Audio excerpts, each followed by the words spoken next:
Europe और America के बीच हाल ही में जो घटनाक्रम हुआ है वो काफी महत्वपूर्ण है। यूरोप ने एक ऐसा निर्णय लिया है जिसने 25 साल पुराने एक महत्वाकांक्षी प्रोजेक्ट को स्थगित कर दिया। ट्रंप ने दावोस में जो कुछ कहा उसने यूरोपीय नेताओं को काफी प्रभावित किया और दावोस के मंच से उतरते ही ट्रंप ने भारत के बारे में कुछ ऐसा कहा जिसने वर्ल्ड इकोनॉमिक फोरम में उपस्थित लोगों का ध्यान आकर्षित किया। इसके अलावा स्पेन ने भारत को एक महत्वपूर्ण डिफेंस टेक्नोलॉजी सौंपी है। तो आइए पूरी अपडेट को विस्तार से समझते हैं इस वीडियो में। लेकिन उससे पहले अगर आप चाहते हैं कि भारत की आवाज पूरी दुनिया तक पहुंचे और हमारा देश हर क्षेत्र में आत्मनिर्भर बने तो इस वीडियो को लाइक करें और सब्सक्राइब बटन दबाकर इस चैनल को सब्सक्राइब करें। दरअसल अंतर्राष्ट्रीय संबंधों में एक कहावत है कि जिन देशों के साथ आप सहयोग करते हैं उनके साथ मतभेद भी हो सकते हैं और आज यही स्थिति दुनिया की दो सबसे बड़ी आर्थिक शक्तियों अमेरिका और यूरोप के बीच देखने को मिल रही है। यूरोप ने हाल ही में एक महत्वपूर्ण फैसला लिया जिसने वॉशिंगटन में चर्चा का विषय बना दिया। स्कॉटलैंड डील से जुड़ा कानून फिलहाल रोक दिया गया है। यूरोप का कहना है कि राष्ट्रपति ट्रंप की नीतियों ने इस समझौते की भावना को प्रभावित किया है। 1 फरवरी से 10% टैरिफ लगाने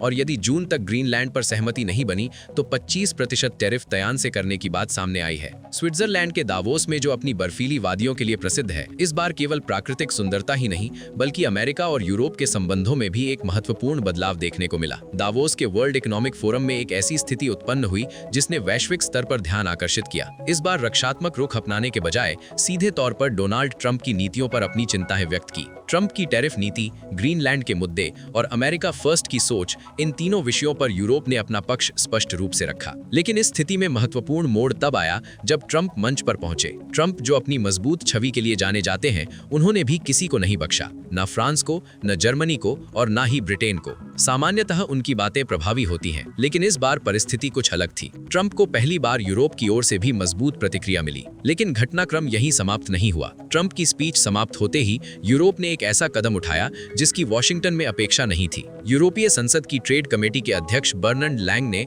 मीडिया के समक्ष आकर एक महत्वपूर्ण घोषणा की जिसने अमेरिका में हलचल मचा दी। उन्होंने कहा कि अमेरिका और यूरोपियन यूनियन की ट्रेड डील को फिलहाल स्थगित किया जा रहा है। लैंग ने स्पष्ट किया कि ट्रंप टैरिफ को एक दबाव बनाने के साधन के रूप में उपयोग कर रहे हैं ताकि ग्रीनलैंड के मुद्दे पर यूरोप पर प्रभाव डाला जा सके। जब तक ये स्थिति बनी रहती है तब तक समझौते की संभावना कम है। अब प्रश्न उठता है कि आखिर ये टर्नबेरी डील क्या थी जिसे अब स्थगित कर दिया गया है। दरअसल ये डोनाल्ड ट्रंप की एक महत्वाकांक्षी योजना थी। इसे स्कॉटलैंड में ट्रंप के टर्नबेरी गोल्फ रिजॉर्ट में तैयार किया गया था। इसका उद्देश्य था अमेरिका और यूरोप के बीच ऑटोमोबाइल पर टैक्स कम करना, चीन के मुकाबले एक मजबूत आर्थिक गठबंधन बनाना और प्रौद्योगिकी के क्षेत्र में परस्पर सहयोग करना। लेकिन अब यूरोपीय यूनियन ने इसे स्थगित कर दिया है। इसकी सबसे बड़ी वजह बनी ग्रीनलैंड। यूरोप के लिए ग्रीनलैंड केवल भूमि का एक टुकड़ा नहीं बल्कि संप्रभुता और सम्मान का प्रश्न है। यूरोपीय नेताओं को लगा कि यदि आज ग्रीनलैंड का मुद्दा है तो कल कुछ और हो सकता है और यहीं से स्थिति बदल गई। ट्रंप ने भी पीछे हटने का कोई संकेत नहीं दिया। उन्होंने तुरंत एक और अल्टीमेटम जारी किया। उन्होंने 2 खर्ते घोषणा की है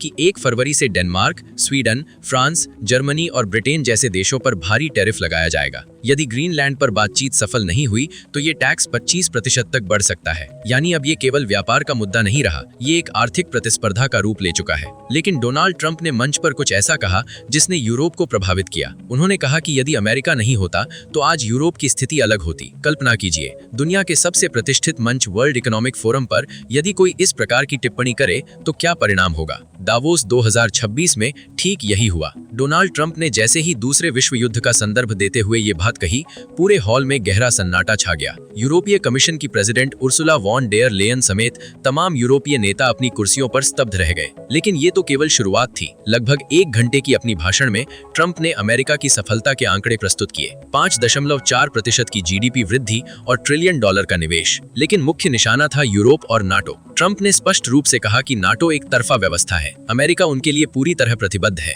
लेकिन जरूरत पड़ने पर क्या वे अमेरिका के साथ खड़े होंगे, इस पर संदेह है। उन्होंने नाटो को संसाधनों की बर्बादी बताते हुए कहा कि यूरोप अब पहचानने योग्य नहीं रहा। ग्रीन एनर्जी और माइग्रेशन की नीतियों पर टिप्पणी करते हुए ट्रंप ने विश्व युद्ध 2 का संदर्भ दिया। उनका इशारा था कि अमेरिका ने यूरोप की सहायता की थी। लेकिन आज स्थिति अलग है। बात यहीं समाप्त नहीं हुई। फिर आया सबसे चर्चित मुद्दा, ग्रीनलैंड। जिस ग्रीनलैंड को लेकर विवाद चल रहा था, ट्रंप ने उसके बारे में अपने विचार व्यक्त किए। हालांकि कुछ बार वे ग्रीनलैंड और आइसलैंड में भ्रमित भी हुए, लेकिन उनका संदेश स्पष्ट था, तुरंत बातचीत होनी चाहिए। ये डेनमार्क और नाटो सहयोगियों के लिए एक स्पष्ट संकेत था। दावोस की उस शाम यूरोपीय नेता इतने प्रभावित थे कि तुरंत प्रतिक्रिया नहीं दे पाए। लेकिन अगले दिन उर्सुला वॉन डेयर लेयन ने मंच संभाला। उन्होंने ट्रंप की टिप्पणियों का संतुलित जवाब देते हुए ग्रीनलैंड के साथ एकजुटता दिखाई। स्विट्जरलैंड के अधिकारियों ने कहा कि जब अमेरिकी राष्ट्रपति को ये कहना पड़े कि वो अपने सहयोगी देशों पर बल का प्रयोग नहीं करेंगे तो समझ जाना चाहिए कि परिस्थिति कितनी संवेदनशील हो चुकी है। एक पुरानी कहावत है कि जब दो बड़ी शक्तियां आमने सामने आती हैं तो बीच में अवसर पैदा होते हैं। इस बार भी कुछ ऐसा ही है। अमेरिका यूरोप के इस मतभेद में भारत जैसी शक्तियों के लिए नए अवसर बन रहे हैं। अब प्रश्न ये है कि क्या यूरोपीय यूनियन भारत के साथ मिलकर अमेरिका को कोई संदेश देगी? आज की भू राजनीति पूरी तरह परिवर्तित हो चुकी है। एक समय था जब देश कतार में खड़े होते थे, लेकिन आज यदि दुनिया की किसी भी वैश्विक बैठक में भारत की कुर्सी खाली है तो वो बैठक अधूरी मानी जाती है। चाहे आपूर्ति श्रृंखला की बात हो, प्रौद्योगिकी का मुद्दा हो या फिर चीन को संतुलित करना हो, भारत अब दुनिया के लिए एक विकल्प नहीं बल्कि आवश्यकता बन चुका है। और दोस्तों, भारत की इसी बदलती स्थिति का सबसे बड़ा प्रमाण हाल ही में स्विट्जरलैंड की वादियों में देखने को मिला। वर्ल्ड इकोनॉमिक फोरम का मंच था, अमेरिकी राष्ट्रपति डोनाल्ड ट्रंप की उपस्थिति थी, पूरी दुनिया का ध्यान उन पर केंद्रित था। ट्रंप ने अपने अंदाज में विभिन्न मुद्दों पर बात की। ग्रीनलैंड से लेकर यूरोपियन यूनियन तक उन्होंने बताया कि कैसे अमेरिकी अर्थव्यवस्था पुनः गति पकड़ रही है, मुद्रास्फीति नियंत्रण में है और वे फिर से समझौते करने के मूड में है। लेकिन इस पूरे भाषण में एक महत्वपूर्ण क्षण था। भाषण समाप्त हुआ लेकिन महत्वपूर्ण हिस्सा अभी बाकी था। जैसे ही ट्रंप मंच से उतरे, मीडिया ने उनसे एक विशेष प्रश्न पूछा कि भारत को लेकर आपकी क्या योजना है, और वहीं ट्रंप ने वो बात कही जो दावोस की सबसे चर्चित खबर बन गई। बिना किसी संकोच के ट्रंप ने कहा कि हम प्रधानमंत्री मोदी का बहुत सम्मान करते हैं, वे एक उत्कृष्ट व्यक्ति हैं और मेरे अच्छे मित्र हैं। सोचिए, दावोस में ट्रंप से ये टिप्पणी स्वतः ही निकली और वहां भी भारत की चर्चा हो गई।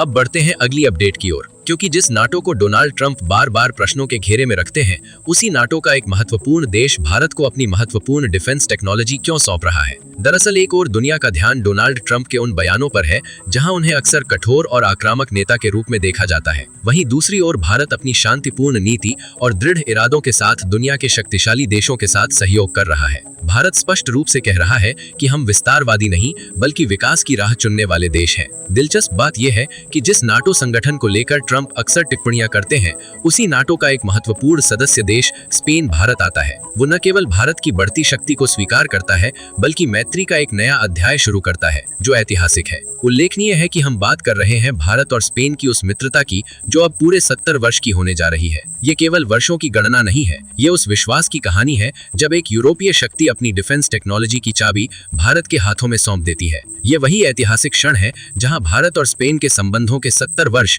एक नए युग में प्रवेश कर रहे हैं और इसी कहानी का सबसे कूटनीतिक वर्षगांठ मना रहे हैं। बल्कि इसे संस्कृति, पर्यटन और आर्टिफिशियल इंटेलिजेंस का ड्यूअल ईयर भी घोषित किया गया है। जयशंकर जी ने स्पष्ट किया है कि भारत और स्पेन का दृष्टिकोण समान है। उन्होंने कहा कि भारत अगले महीने एआई इम्पैक्ट समिट आयोजित कर रहा है। हमारा एआई मानवता के लिए है और इसका उपयोग जिम्मेदारी से होगा। भारत और स्पेन के बीच व्यापार $8 बिलियन को पार कर चुका है। चाहे बुनियादी ढांचा हो, नवीकरणीय ऊर्जा हो या स्मार्ट सिटीज, स्पेनिश कंपनियां आज भारत में व्यापक रूप से कार्यरत हैं। अब आते हैं सबसे रोमांचक हिस्से पर। अक्टूबर 2024 में प्रधानमंत्री मोदी और स्पेन के प्रधानमंत्री ने जिस फैक्ट्री का उद्घाटन किया था, वहां से सितंबर 2026 से पहले पहला मेड इन इंडिया C295 विमान तैयार हो जाएगा। C295 क्या है? ये एक अत्यंत सक्षम सैन्य परिवहन विमान है। ये हमारी वायुसेना के पुराने अवरोध 714 विमानों का स्थान लेगा। समझौते के अनुसार 16 विमान सीधे स्पेन से आएंगे, लेकिन 40 विमान पूरी तरह भारत में निर्मित होंगे। टाटा एडवांस्ड सिस्टम्स इसे वडोदरा में निर्मित कर रही है,